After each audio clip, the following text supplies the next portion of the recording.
கர்த்தர் நல்லவர், அவர் கிருபை என்றும் உள்ளது. பிள்ளைங்களா, இது என்னது? கப்பு இல்லையா? உள்ள ஜூஸ் இருக்கு. சரியா?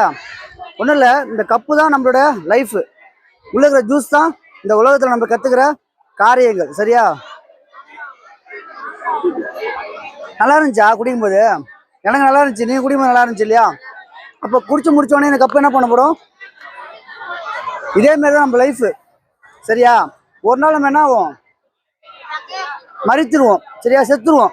ஆனால் அதுக்கு முன்னாடி நம்ம எதை கற்றுக்குறோங்கிறது ரொம்ப முக்கியம். சரியா?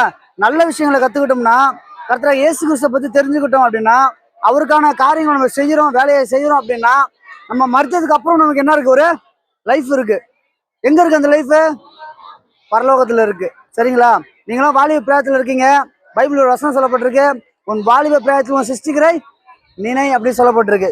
அப்போ இந்த வாலிப பிராயத்தில் நீங்க யாரை பத்தி கத்துக்க வந்திருக்கீங்க? அப்போ ஏசா பத்தி கத்துக்க வந்திருக்க. நீங்க என்ன பண்ணணும்? ஜெபிக்கிறது எப்படி, வேத வாசிக்கிறது எப்படி, நல்ல ஒழுக்கத்துல எப்படி வளரணும் அப்படிங்கிறத நீங்க என்ன பண்ணணும்? கத்துக்கணும். சரிங்களா? கத்துப்பீங்களா? கத்துக்கிட்டு உங்க லைஃப் எப்படி இருக்கும்?